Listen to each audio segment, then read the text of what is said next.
So Joanne from the Radisson Blu, we finally have you here. Finally.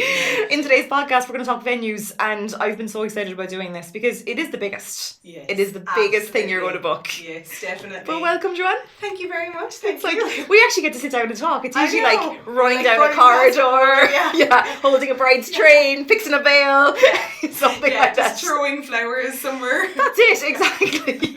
But no, it's great because I'm excited about this because I think for people, like the venue's usually the first thing they do. Yes. It's the biggest thing they do, and it's like their entire wedding is going to be based around this choice. Yes, this choice. Absolutely. Yeah. Absolutely. But you're the Radisson Blu Little Island, which is a hotel venue. Yes. But you're a hotel venue with a little bit of a twist, I like to say anyway. Yeah. Absolutely. So for people that have never been there, so I've never been to the Radisson, how would you describe it? So we actually have a Victorian house, and then the hotel is built onto that. So we make use of the Victorian house then by using that for your drinks reception.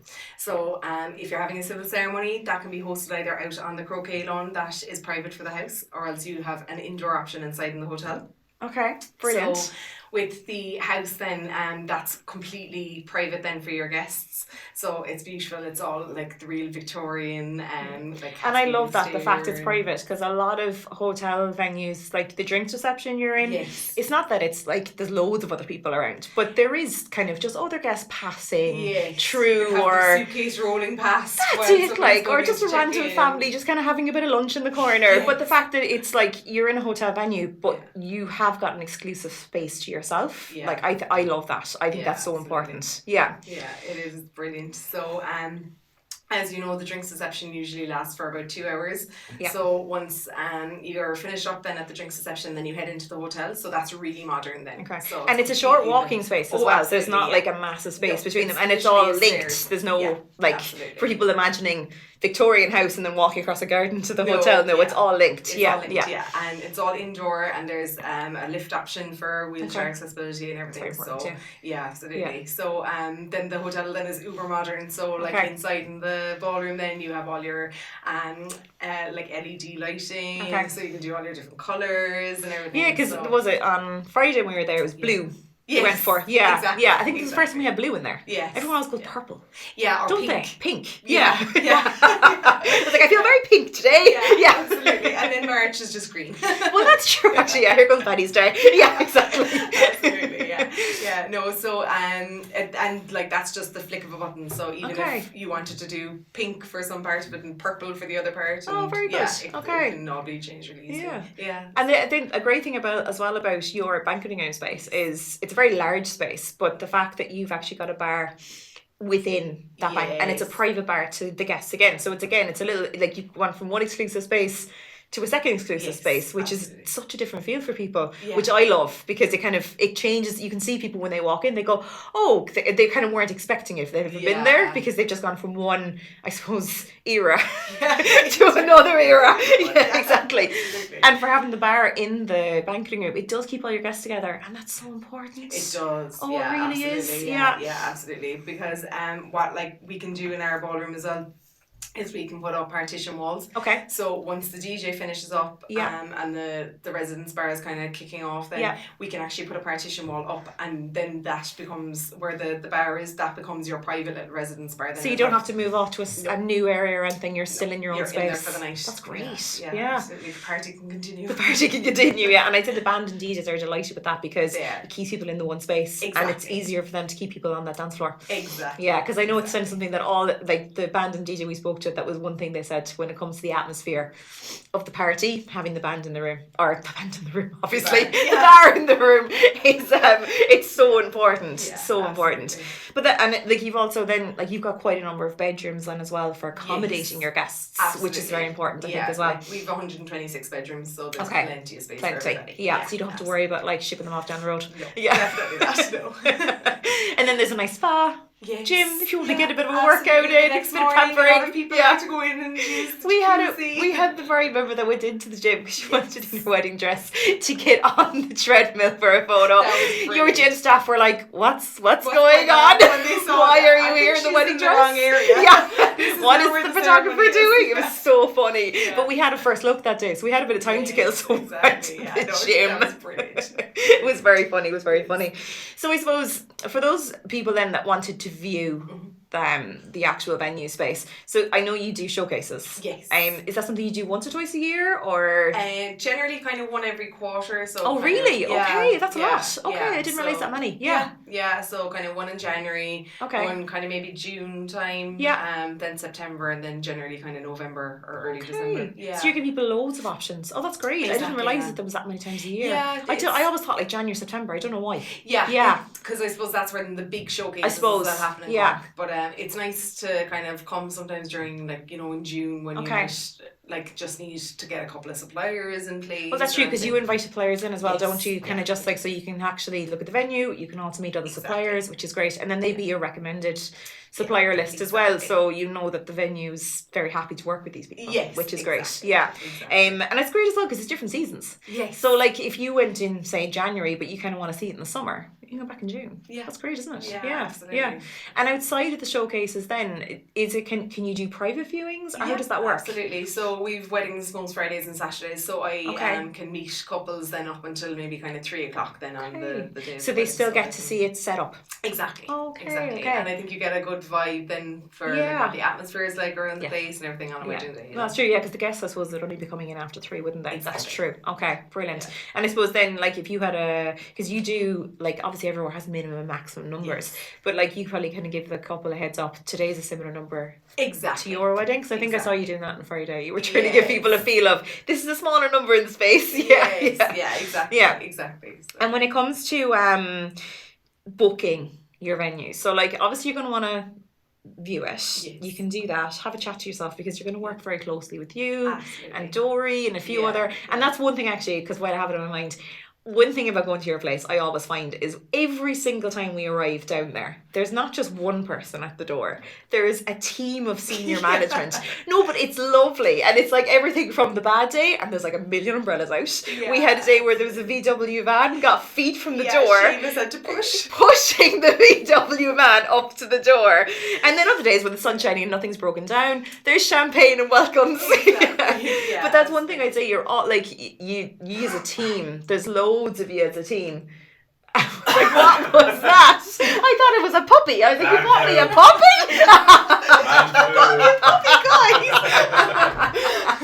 I was like, oh my goodness. Benny's got the man flu, just ignore him, he's fine. Yeah, exactly. What was I saying? Yeah, but no, it's great because obviously yourself, you're the wedding coordinator there, but there is a larger team as well of you. Absolutely. That like, and every single one of them always with a smile on their face. Yes, absolutely. They're always enjoying their job, and they're so accommodating. I've never seen someone say no. Like, do you know, that kind of way? Like, and they're so about the couple, which is lovely. I just had to throw that in there because I found it was really nice. Lovely. So like, if you're getting married with us, like I'm obviously the wedding coordinator, so I would be kind of from your day dot to the day of. But you look gorgeous.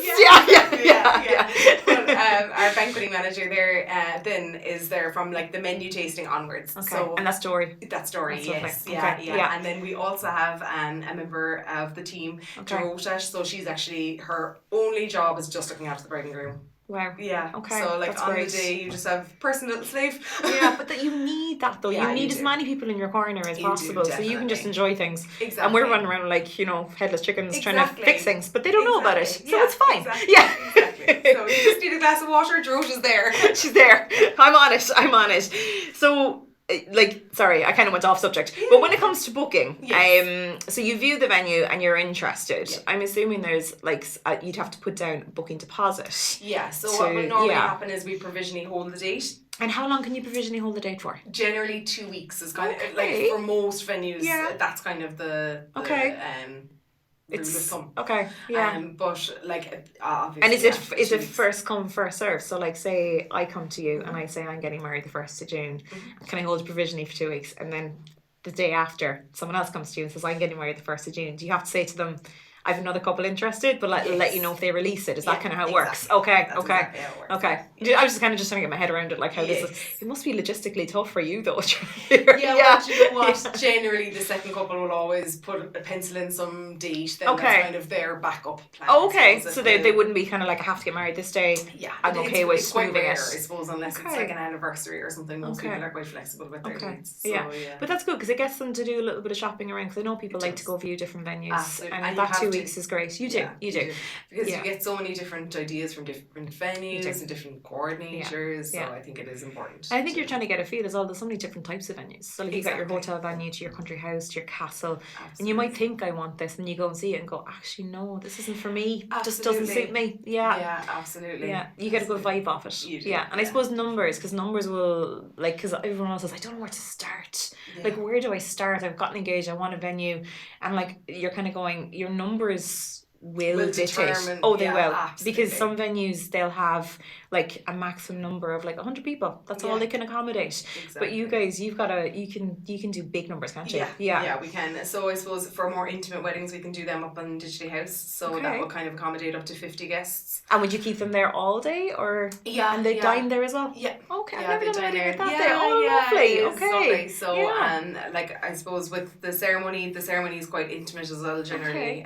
But then with the meal, then it would happen in one of the larger rooms. Oh, that's in the house. Nice. I didn't realise you did that. That's new to me now. I like that. I like that. So you can go kind of 50 plus. Yeah. And then what do you go up to? What's your biggest numbers? And then I suppose kind of 400 then. Wow. Yeah. Okay. 430, There's not that many hotels can do those numbers. There really isn't. Because I know, like, because I think about 280 was the biggest. Yeah.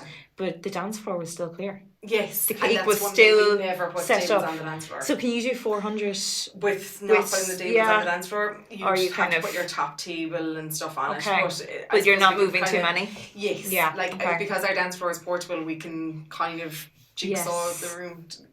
To make it suit. Okay. Exactly. That's massive numbers. I know. Yeah, and then how would that so I know some places say they can do 400, but when they say it becomes like a long trestle tables throughout the space, you can do it with round tables. Yeah. Okay, not many places can do that. And do you get that often? Do you get those numbers? The kind of average size wedding would be 150. Okay. Yeah. Do you find that this year it's gone up in numbers? No, if anything, I find you go the other way. More intimate. Yeah. I think it depends on the couple. Yes, it depends on the couple. Definitely. Okay. Yeah. And then do you find like days of the week? So when it comes to like, because people get married like every day of the week now. There's no before it was like Friday, Saturday. Yeah. And that's it. And if those dates were gone, you were moving on to the next week. But I know like Sundays. Sundays are huge at the moment, especially for couples that want to have a civil ceremony. Church weddings can be a little bit kind of well, it'll have to be more religious on the Sunday, wouldn't it? Yeah. It's just like sometimes obviously if the priest knows the family well, then they might do a later ceremony for them on the Sunday. Yeah, exactly. But, after 12 o'clock mass. Exactly. That's exactly what it is. But the civil ceremonies on a Sunday are perfect because you're not like on a Thursday. I suppose guests are having to take a Thursday and a Friday off work. So at least on a Sunday they're only having to take the Monday off work. So because I used to see Sundays a lot for bank holidays, but then in the last 2 years it's just changed. It's any time, especially in the summer. Loads of Sundays. Yeah. But it's good for people to kind of have like that in their radar that they don't have to do a Friday or a Saturday. Absolutely. Yeah. And especially for more intimate weddings, they work very well on a Sunday. Okay. What do you find the busiest month for you? May is crazy. But do you do communions as well? Yes.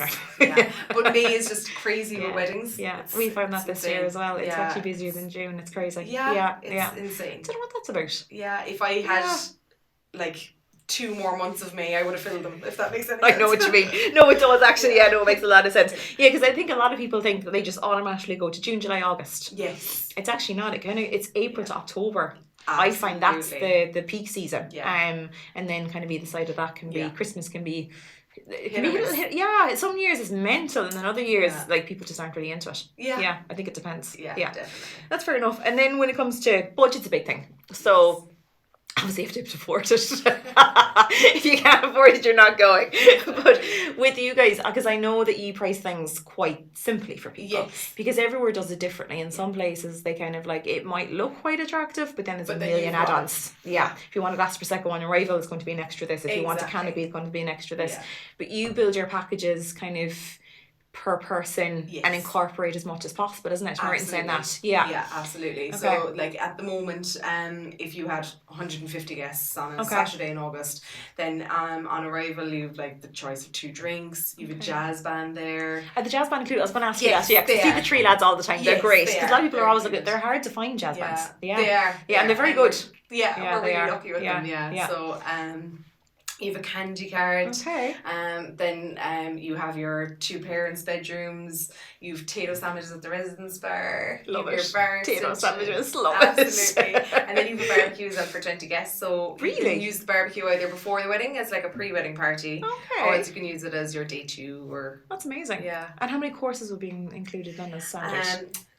Depends. Yeah. So you've kind of 3 different options. Okay. So you can either go with just your starter, main course, dessert, or else you can go with your starter, soup, main course, dessert. So okay, so 3 or 4 courses really is kind of your options. Yeah, because sometimes 4 courses is a lot. Yes. Yeah. Everyone comes out after the soup going, Jesus, I'm full. I don't know how I'm going to eat mains. Exactly, yeah.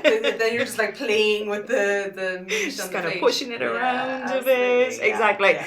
And then when it comes to like, so that's great because you can kind of, you really are very clear on what you're getting. But I like, so that's a lot as well because you're even giving them like reception entertainment. Yeah. And it's one less thing you have to actually book yourself. Yeah. Which is a big kind of mind off as well. Yeah. Reception entertainment could be very expensive as well. It can be. 100%. But like you can bring in your own then. It's not like you have to have the jazz band as well if you want to. Yeah. No, that's perfect. And I suppose then would you give anybody like, so when it comes, because budgeting weddings is so difficult. And this is a tough enough question. So I'm gonna be tough to you, Joanne. Because I have you here. Is there any advice you'd give couples when budgeting for your venue? Because I know it's a hard one. Like it's kind of like, because I think at the start people are like, you kind of have an idea, right? I'm going to be able to do this wedding for say 20 grand. Yeah. This is my budget. And then you start looking at things and the venue alone is costing you X amount. Yeah. And then your band is costing you X amount and your photographer and your videographer and then you're at your budget. Yeah. And then you realise, but we haven't done this. But is there anything that you can give people advice? Because you've probably seen so many couples struggle with this as well, I suppose, when it comes to budget. Is there any kind of one thing you'd say to people? So I have like this Excel file that I actually did for my best friend because she's getting married in June. I love that you've a great answer to this. Go on. She's getting married in June. And she was only looking at all the big things like the venue and the dress. But like she wasn't thinking of like the nitty gritty things like, you know, like you have the legal fees of having to register the marriage, all those things all add up. And these are all things you get caught out on. Like 100, 150 euro, just here, there and everywhere, suddenly there's a couple thousand euro spent, isn't it? Exactly. Yeah. And I think, you know, when you're looking at a wedding, because, you know, things like the venue and the band and everything come with such big price tags. I suppose when you're looking at like things that are like 150 and stuff like that, then you're like, oh, that's only 150, but on a random one day. Because it's only got 3 figures instead of 4, it suddenly becomes looking cheap, doesn't it? Exactly. But on a random one day, you wouldn't just spend 150 euros on something. So I suppose, like, I would say, obviously you have to set your budget, but you have to be realistic in the sense that you might not be covering everything. Yeah. So I'd say you need to have kind of like a 5 grand cushion to kind of say that's all the extras. I think that's fair enough. Yeah, that's all the extra bits and pieces. Yeah. So when you're looking at your venue and stuff, just remember that you need that 5 grand cushion. Okay. Also for the that's good advice though, because I know, because especially that week running up to the wedding. Yes. And people decide, like, not everyone does this, but they kind of decide, right, I'm going to go DIY my wedding this last week, and they start buying all these like bits that they feel are absolutely needed for the wedding. Now, nobody else might notice, but you know, I've done this and I think that's lovely kind of thing. Yeah. Absolutely. Things like favours. Yes, and all those little things you just don't think of. Gifts for bridesmaids and groomsmen. Like, not everyone does that. But they're all things that add up. Okay. So I suppose in terms of, like, on the day as well, you have to be realistic. What you've actually noticed as a guest. Yes. To what you're going to spend your money on. Yeah. obviously everybody wants to have the Instagrammable wedding and everybody wants Pinterest moments, as beautiful as possible. But I suppose realistically, Pinterest should be banned. I think come here, I completely agree. I get sent Pinterest accounts going, can we do this? I'm like, that's in America. No. Absolutely. Pinterest should just be banned. Like, that cost them. That was a $200,000 wedding. Yeah. Look at all those flowers. Exactly. Those flowers are your whole wedding budget. Exactly. So just no, don't go on Pinterest. It is not allowed. No Pinterest accounts to be set up. It's banned. It really is. But no, I suppose in terms of the actual day itself, like the guests aren't going to notice if you have. For example, one of my friends, we got these little sweet boxes for the candy cart. And they were little groom suits and little bride's dresses. Sweet. Yeah. So they were lovely. Yeah. But she was nearly in tears trying to tie the ribbon perfectly on the dress. And I was like, no one's going to notice this. No. And then the worst part of it all was she had tied all the ribbons perfectly. And then they were on the candy cart and people had to go over and open the ribbon to put the sweets in. So she spent all these painstaking hours. But this is a perfect example of needless stressful moments, isn't it? But I think we all fall into that 100%. Like, because I know you got engaged recently and you're getting married, but like you'll probably be in a moment coming up to your own wedding because you've been standing there going, this is what I tell other people not to do. And I'm like, no. I need to duplicate myself to tell myself to stop. Absolutely. No, but that's actually very good advice. Have a budget and then and if you don't use the buffer, you can use it for honeymoon. Exactly. You'll be grand. It'll be fine. And then do you find when it comes to seating plans, because I know people, oh my goodness, they struggle with seating plans, don't they? I think it's the biggest thing people struggle with. This person won't sit next to this person. Absolutely. Or you finish it and the mother goes, oh no. Yeah, absolutely. They can't be over there. They have to be closer to the top table and all that.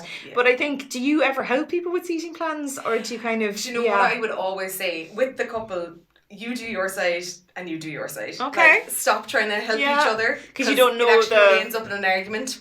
So if you want to get your family's advice or your friend's advice, fair enough. Because they'll know the family politics behind why people can't sit together. And there's always politics. There is. Always. I mean, look, always. We're Irish. We love our that's it. There's 200 people. The chances are all 200 don't like each other. Exactly. But I suppose in terms of the seating plan, just don't try and help one another. And also, this is something that loads of people want to do, but I wouldn't try and integrate the tables. People will naturally mix on the dance floor and stuff later. There's no point. They think they're going to create friendships for them, kind of thing. Sit these strangers with together. And it just doesn't work. No, it just doesn't work. It's a nice idea, I suppose. But I think if it was me and I was going to a wedding and I was sat at half a table with people I didn't know, I'd be like, what's going on here? Yeah, exactly. And I think you're always watching your P's and Q's and everything for the entire meal. So I think you're better off just if you can seat them with guests that they know, then do that. And I think with the top table, because the top table, it used to be very traditional. Big top table, isn't it? And it's completely. like, I've seen so many different things. I saw one recently where the couple just had a table for themselves. It was like a little table for the two of them. And they were like, is that what you call it? I love that. I didn't know what it was called. It was like they just sat there on their little table. We were like, we're just going to talk to each other. This is our day. I love that. But when it comes to even the positioning of a top table, the whole, and I know still a lot of people do it. It's top of the room, kind of looking down on the guests.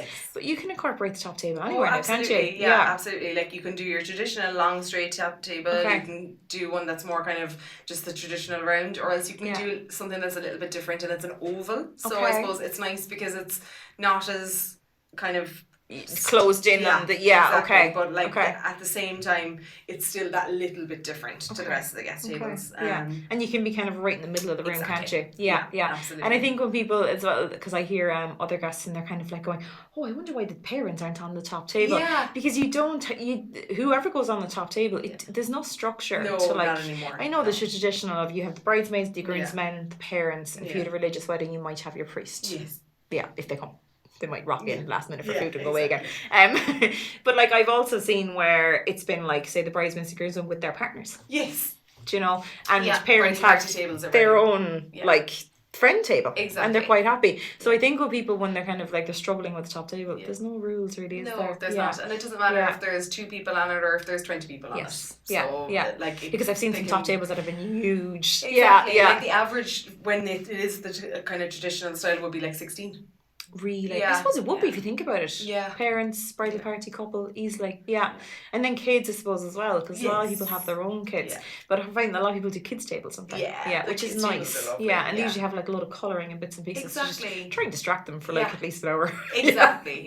We're lucky actually because the area that we have by the bar, we can actually do like a little kids' corner over there so they can, once they're finished eating their 2 chicken nuggets that they're going to eat for the whole day. They're eating when the speeches are on and they're finished before people start eating, aren't they? Yeah. So at least they can go down there and they can run around and they're not interrupting anyone. Yeah. We were waiting inside on Friday and there was a little flower girl and she just wanted to play tag for an hour and a half with me.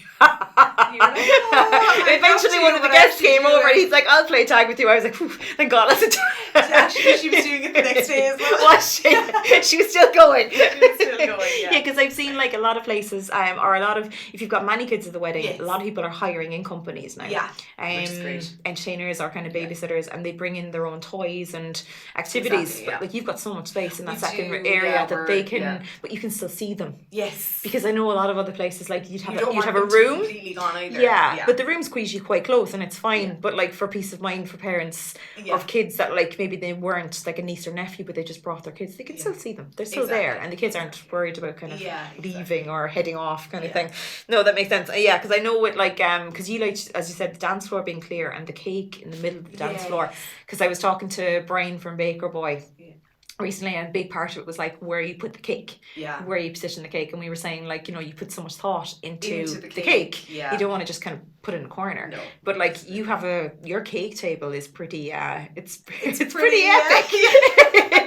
Like there is an entire tree. Yeah, absolutely. Big giant cherry blossom tree over it. No, it is lovely, and the fact that it's in the middle of the room and it's a focal point, that is so lovely for people when they come in. It is. And having that dance floor free just kind of for space. It's amazing. Yeah. Because you do your cake cutting generally kind of at dessert stage. And then we'll take the cake away. So like before the guests are even finished their cup of tea or coffee, the dance floor is free, and like once the band is already set up, you can go. You're good. There's no massive shuffling in the room, tables going everywhere. Yeah, no, it must be easier for you as well though, as like for your staff. Yeah, absolutely. Yeah, because you want to see them going over to the table that has to be moved, and the looks like it. Oh, it's like our table. What do you mean? Where's it going? Absolutely. But I think there's nothing worse than being at that table and you're gone to the toilet and then you come back and you're like, where's my table? Half my drink is gone, and you can't exactly go up to the bar and be like, I had half a glass of wine left. Can you please pour me half a glass of wine? Can you imagine?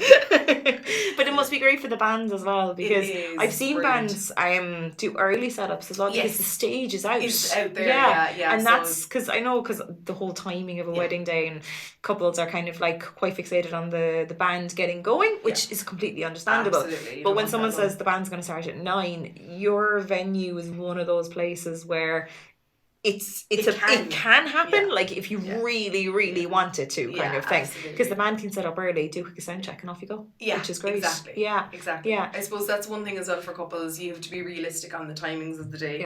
So like getting in and out of a car, going to somewhere for photos. It might only be a 20-minute drive away, but it's a 20-minute round trip. It's a 40-minute round trip, and to add on the 20 minutes of getting in and out of the car with a dress on, but it's all part of it, and it's great because I know you're great for like helping couples as well, because you're realistic with your timing, and you need that as well. You really do. And when it comes to band start times, I'm sure you're not telling people 8:30. You'd be grand. No. And sometimes when I say to couples, the band will probably start at 10, and then they're like, 10 is 10 too late, and I'm like, no, 10's realistic. 10's actually it's average. It is like between 10 and 10:30 is when you usually see a band starting. Anything earlier than that, it's early. Like you've gone out of the and it's usually because the dance floor was clear, the band got to set up early, and you didn't have massive numbers to serve. And speeches didn't go on for Yeah. 10 years. Exactly. And everybody thinks their speeches won't be long. Oh, it's so funny. How long do your speeches will be? Oh, they won't be more than 10 minutes. Yeah, exactly. But I suppose, especially for people that are nervous. Yes. You know, there's lots of ams and ums and, you know, they kind of lose their train of thought, and then they see somebody, like one of the other guests, and they start making a little bit of banter with them. They can get quite emotional as well. Exactly. Especially the grooms. The grooms always cry. Yeah. Do you notice that? out of anyone at the top table that's going to cry at a speech, it's going to be the groom. But they get so embarrassed, but it's so lovely. Yeah, it's lovely. And while we're on the subject of speeches, do you give advice in the sense of when they should have their speeches? What do you find works best, or do you leave it to the couple? I think it's most popular now to do them before the meal. So I think it's like it works well for everybody, really, to be fair, because like, I think after it goes a little longer as well. Yeah, they're more comfortable with a few drinks. Sometimes guests are after having a few drinks and people are kind of randomly shouting things. Yeah, they can heckle, can't they? They're so bold. Yeah, absolutely. So I think you kind of have a bit more attention before the meal. Okay. But I suppose if you are doing them before the meal, just be realistic that you need to be providing enough food for the arrivals reception that they're not going to be starving either. Yeah. So. And do you have any, like, because I know every venue is different, and some venues are very strict with, if it's before the meal, it's 20 minutes and we're going to start serving the room. I've seen this. No, I don't. You wouldn't realistic. Have that many rules, would you? Okay. No, you're happy to let them go on as long as they need to. Yeah. Chances are it's rare you get an hour and a half. Exactly. Yeah. And I always kind of give myself a kind of 10-minute cushion, I suppose, for the kitchen. So like, if the speeches were meant to finish at 6:30, I'll tell the kitchen to be ready to go for 7:20. Because you know it's always going to run on that little bit. Exactly. And the guests will need time to get up, and like, you know, they want to half them go to the bathroom. They do. They want to go to the bar and stuff after the speeches, so like they want those couple of minutes. It's like a mass exit. Exactly. Speeches end and everyone just gets up and walks out. Yeah, and you're like, where are they all going? To just be like bang starters on the table and the person hasn't even finished speaking yet. Oh, it's so true. But like coming back from the wedding day, I suppose, a little bit, because it's the prep. Because I know that's where you kind of come in. Like that's where I'm in my zone. That's where you're in your zone. This is where we need Joanne. When it comes to, because I know tasting it's a big thing. Yes. And people are always a little bit confused of, well, when do I do my tasting? But you've got a nice way of doing your tasting. Yeah. So this year we actually started doing group tastings. So it's working really well. So and when you say group, you mean groups of couples? Exactly. Okay. So you come in and you have your tasting, but there's other couples in also having their tastings. So you're still only tasting like your wedding buddies. Exactly. And you know what? I think there's a lovely atmosphere, and you can kind of have chats with other couples about, you know, how their day is going, and again you're getting advice from other couples. And do you find that they do end up actually chatting? Yeah, they do. That's lovely. Yeah, they do. Okay. Yeah. So do you send out dates to people then to kind of give them this is our next tasting and then kind of book a in? couple of options. Yeah. Okay. Yeah, so it's nice. And do you find with the tasting is the food seasonal? Yes. Okay. Yeah. So I suppose in terms of the tasting, you have to be quite realistic. Okay. I suppose that's something that you really have to discuss with your venue, because every venue does the tastings differently. So with us, of course, you're actually tasting your menu. So like you're tasting what you're sampling for the wedding day. Okay. So like it's a lot of food, isn't it? It is. And sometimes couples say to me, "Oh, I thought I'd get to taste all the starters and then choose what starters I want," and I'm like, "No, because you will die." Yeah, no, that's too much. Your taste buds will just be gone by the end of the food. Yeah, so you kind of have to be coming in sweats just so that you can fit into it afterwards. Exactly. Yeah, absolutely. Okay. Yeah, no, so I suppose that's something to kind of just confirm with the venue what way you are going doing your tasting and stuff. Okay. But, so like if you're having, say, a Christmas wedding and you want turkey and ham included in your menu, but you're doing your tasting in autumn, is that like, do you arrange for like a turkey and ham to be on the tasting, or how does that work? So I suppose when I'm looking at the dates with the chef, we just kind of do them like so that it is kind of more seasonal, so that like if you're having your wedding in winter, that you're doing your tasting in winter. Okay, so it's closer to that. Makes sense. That makes sense. I suppose you do your wine tasting as well with it. Exactly. Fun part. So you get, exactly. So you have to get a spin to the hotel because there's that's true. No cars left. You have to make a night of it. It's like one of our rules, our T's and C's. Please don't drive home after your tasting. Absolutely. No, it's so true. And then because I know some people are like wine fanatics, they love their wine and they're very much kind of into the wine. Do you get like requests for certain wine, or do you always go off with your own list? Like, I suppose we have a choice of 2 wines, 2 reds and 2 whites that are included in the package, and like they're both kind of popular. Okay. I suppose they're both easy drinking for guests. Yeah, because I suppose you have to think of the whole room, don't you? Yes. Like just because you have a taste for maybe a little bit of an obscure type of wine, then doesn't mean the whole room's going to drink exactly. it. Yeah, and that's like, true. I have had in the past that the couple, you know, they might only like a Pinot Grigio, but they find Sauvignon Blanc is working better for the rest of the guests, so they might just do separate wine for the top table. Oh, right, okay. Yeah. So that is possible as well. Absolutely. Okay. Yeah. And can you bring in your own wine if you really wanted to? Okay, you just do corkage, is it? Yeah. Well, with us, it's because the price of the wine is built into your package. You just don't pay corkage. It's just the same price. Oh, right, okay. Yeah. But you don't say no to bringing it in. Oh, that's fair enough. That's fair enough. Yeah, because so that's good to know with tasting. And then when it comes to courses, because I know we kind of touched this a while ago, but like so if someone just wants to have 2 courses, can you do smaller packages like that? Yeah, or absolutely. You can customize, because I know you've got standard packages. Yes, but you can customize your packages to the. We have barbecues, we have buffets. Can you do buffets? Absolutely, okay, yeah, because we're seeing more and more of that. Absolutely, yeah. And then your buffet can like be very traditional in the sense that you can still have your beef and salmon on the buffet, but it's just that it's a bit more casual in the service aspect, or else you can have your beef stroganoff, beef lasagna, that kind of thing. Okay, really kind of casual. Absolutely. Okay, no, I like that. And do you ever have like just kind of the dessert as a buffet? Because I've seen that a bit. Yes. Yeah. Because I find with desserts, do you ever notice when the dessert goes out, it's the 4th course, and you might want to eat it, but you're too full, and it's just kind of the dessert kind of just left everywhere. But I suppose if it's a buffet, it's kind of more you're really going to go get it if you want it, aren't you? Yeah, yeah. No, that makes sense. So you are open to doing that, and can you do barbecue for barbecue? Yeah, barbecue is very popular as well. Yeah, okay, so summertime, like, but yeah. And even to be honest, sometimes people do barbecue style foods on a buffet in the winter. Okay, that makes sense actually. Yeah, you could do that as well. Yeah. But that's good to know that you don't have to go with the traditional sit-down 4-course. I know the majority of people want that. Yeah, but not everyone. I think it is nice to do something a bit more casual, especially for like, you know, I'd find like couples that have like kids and like are kind of well established as a couple. Yeah. They want to mark the day and they want to have like a celebration with their family and friends, but they don't want the expense of having... And the formalities. Exactly. Yeah, and the 2-hour dining, because that's what it is. It's going to be 2 hours. Yeah. You can't eat any faster. No. Be like, play down, play up. Did you finish that? Chew faster. When you get the band going for half it. And then with the nighttime food, so like the meal is over, the band have done half their set. You were saying you do potato sandwiches actually in the residence bar. Okay. So you have your evening food as well. So you do evening food and then more food. Potato sandwiches, absolutely. So is the evening food then, is that like cold food, hot food? How does that work? It's a mixture of sandwiches and hot food. Okay. So that's usually around 11 o'clock then, is it? Exactly. Yeah. Exactly. And then you have your cake then as well served at that stage. It's just constant eating. It really is. It's like you really need to think about what dress you're going to wear to that wedding, because it might look good at that hour of the morning, but by that time of night you have to dance it off. Yeah. Definitely. And with the cake, do you ever, because we've seen couples recently where they've set up their cake in the drinks reception, and they've cut their cake early on arrival and then served it out. Do you ever get that? Yeah, I actually got that request. Did you? Yeah. It's only your fault for telling people about it in the podcast. Sorry. You're fine. It makes no difference to us when we're cutting up the cake. I suppose it's just for... With us, the cake set up is so lovely in the room. That's it, You're kind of I think it's more kind of like they want to feed people a bit of extra food and they don't want it to go to waste, is the thinking. Yeah. It's nice. It's nice. It is.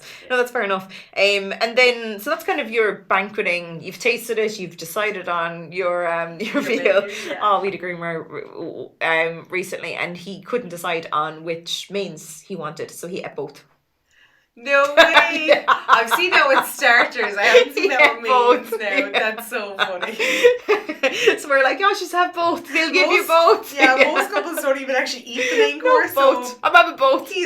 Good on him. Good on him. He's like, I'm having my wedding dinner. Yeah, he's dead right. I ate it all. And then in the drinks reception, because you said this is included as well, there is 2 different types of drinks. Yeah. For your guests, I suppose, when they're arriving, you're off kind of getting your photographs done before you join them. Yeah. Because I've seen you do nice punches and things like that. Yeah. So we have our cocktails and they're served in the little jam jar glasses. Yeah, it's very sweet. Yeah, I like that. Yeah. And is there anything then that you do as add-ons as well as that? So gin and tonic bars are that's such a popular thing, isn't it? Yeah. Very popular. Yeah. And do you get asked that a lot? Yeah, we do. But I suppose realistically, if you're adding something on like that, like something to bear in mind is that you don't need to add it on for everybody. Okay. You know, like not everyone's going to drink gin. Exactly. Yeah. And you're already going to have like an element of people that are just drinking tea and coffee. It's the older generation usually are quite happy with their cup of tea, aren't they? Exactly. Yeah, it's too early for them. 3 o'clock a gin? What are you talking about? Exactly. So like if you have 150 guests, 50 gin and tonics might suffice. You know.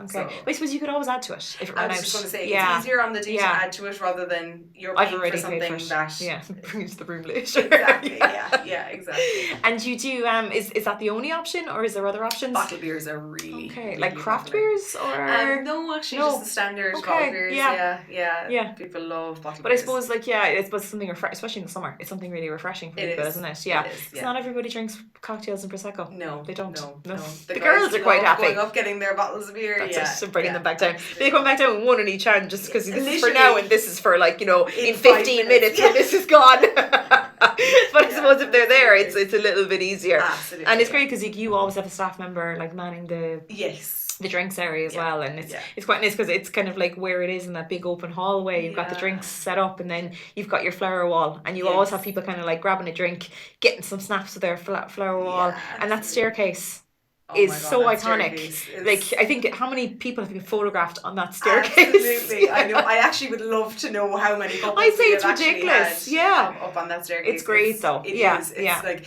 it's the shot that you have to get if you get married. Yeah, I'm getting on the windowsill.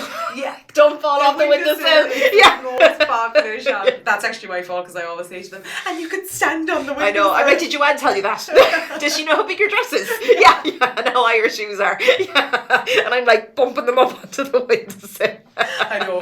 Hopefully. It'll be grand. It'll be fine. Don't mind about the insurance. You have it. It'll be grand. Exactly. Don't worry about it.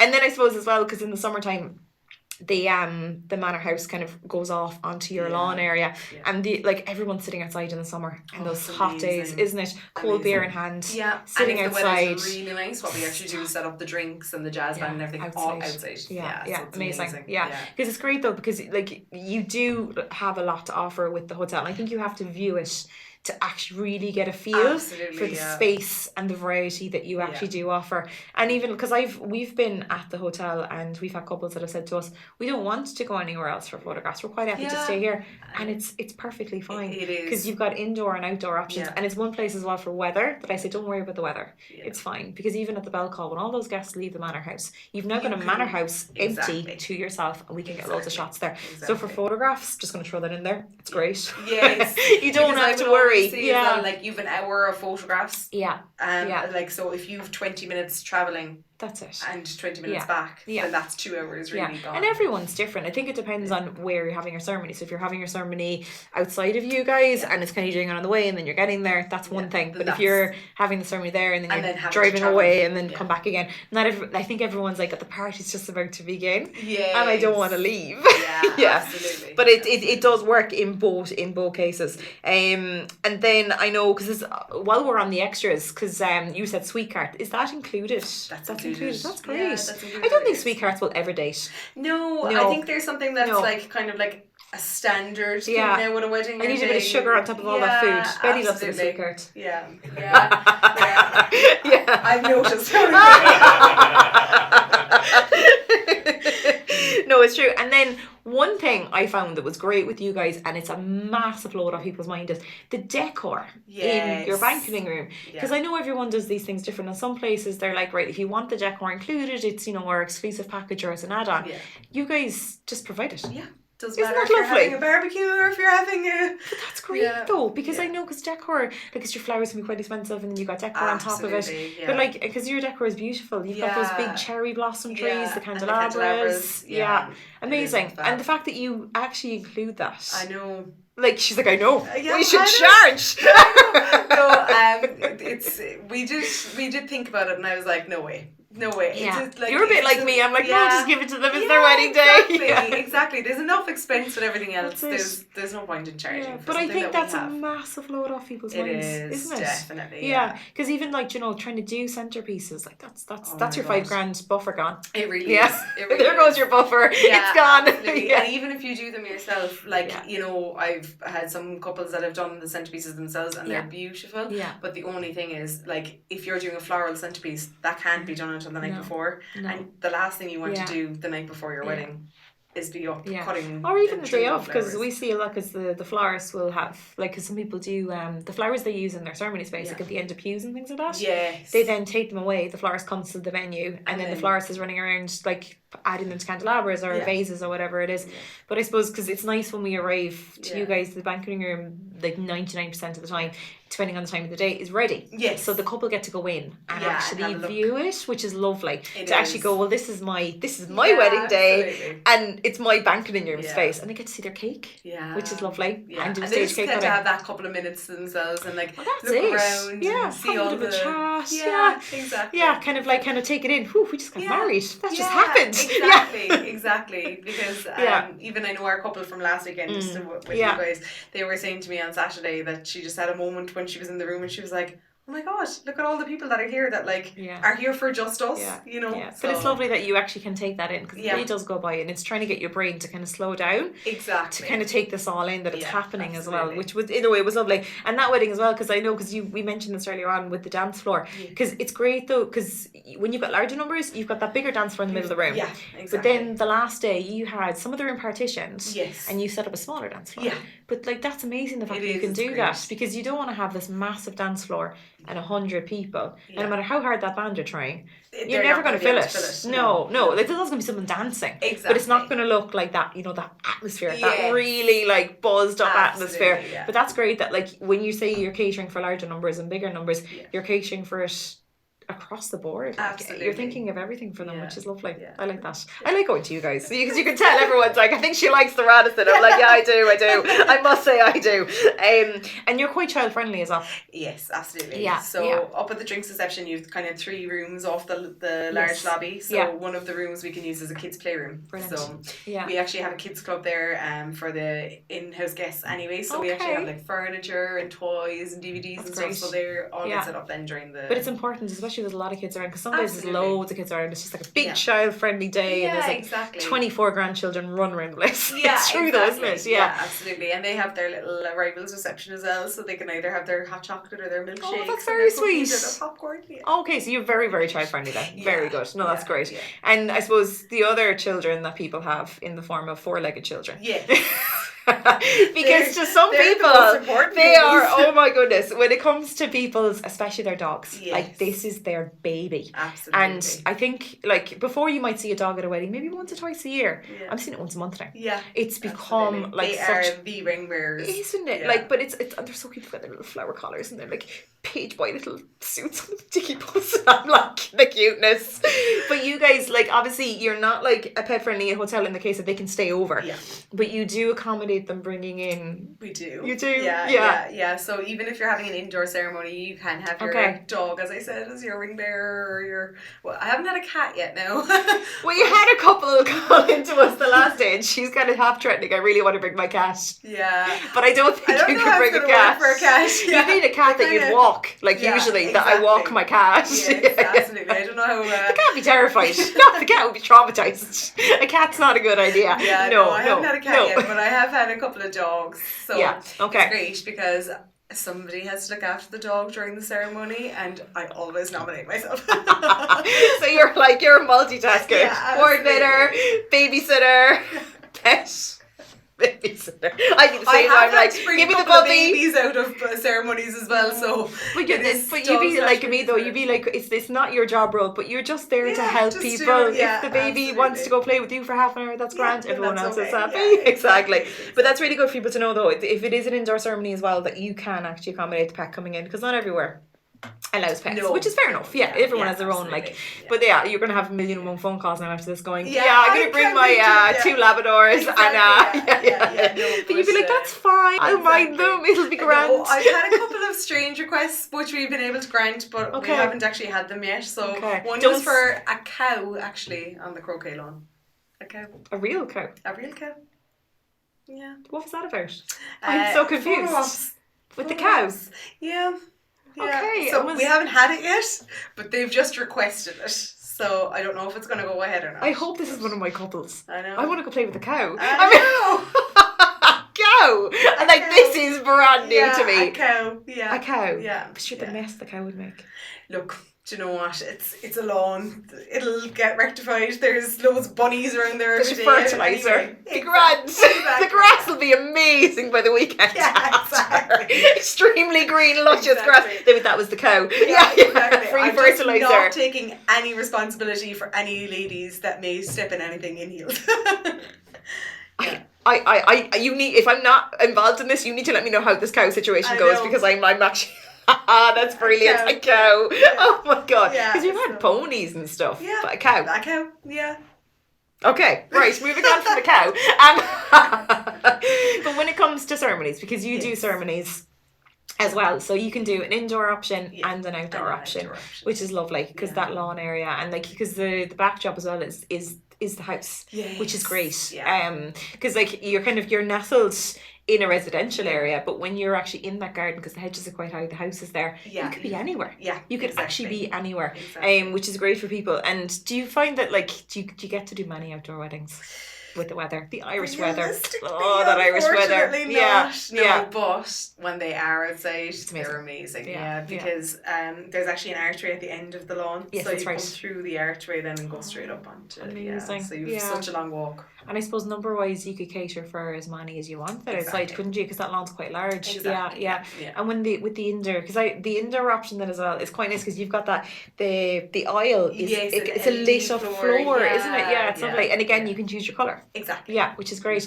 And when it comes to the ceremony numbers inside, do you obviously there has to be some sort of cut off. 200 for that space with the LED. Would you get 200 in there? Yeah. If you were looking at anything over 200, then you're really looking at like doing a section of the ballroom and doing your red carpet out. Okay, but you can give them an alternative, because I know some places it's kind of a case of they just have to come later. They can stand, they'll be fine. No, that's lovely. And do you get a lot of ceremonies? You do get a lot of ceremonies. We do a lot of ceremonies. Yeah. People love the LED floor. They do. Yeah, in fairness, and because I know, because I've seen it like done up with like really nice flowers and decor, and the space is actually, it's grand, because we've done big enough weddings in there. I never felt like it was like crowded. Because it can get quite warm in spaces as well in the summer. But like, you've got aircon, don't you? Yes. Yeah. Not everywhere does. No, they don't. They don't. No, wasn't that July 2018? Just sweated for the month. It was people fainting and all sorts going on, because we just don't cater for hot weather at all. We really don't. No, it's really funny. And is there, when it comes to ceremonies, like when you're doing outdoor? Yes. How, so like, I know that everywhere does it differently, and it's kind of like, you know, if the weather's like, when's the cut off that we say? What's that cut off? Yeah, what would you do? I normally say 2 days out, we have to make a decision. Because your grass. Yes, because if it has been raining, and even if it hasn't, even if it's not that day, then the ground might be too wet and ladies are sinking. Heels, the chairs would probably be like going into the grass as well, wouldn't they? Yeah, that's true. So. But you know what? It's probably better, because I know some places they don't have to go on grass, but then it's kind of like that morning, and you're like 2 hours out, and it's like we're ringing each other, kind of going, he's there, and I'm not at the bride's house, and she's going, what's happening? Is it outdoor and indoor? And it's kind of like this, ooh, will it, won't it, will it, won't it? But it almost distracts from the day. It does. Because you're now just focusing on, am I going outside or inside? What's happening? Absolutely. Whereas a couple of days beforehand, at least you can be like, well, it is what it is. We're going in. It's fine. I had a couple before, and the day was kind of dicey. Okay. So I had gone up to her and I said, look, the forecast is looking like it's going to rain.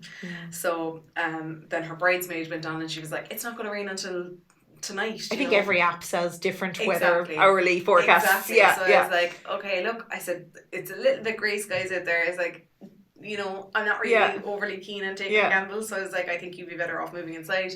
So her bridesmaid convinced her anyway to go with the outdoor, so that was fine. All the guests are sitting out, and we were literally just bringing them down.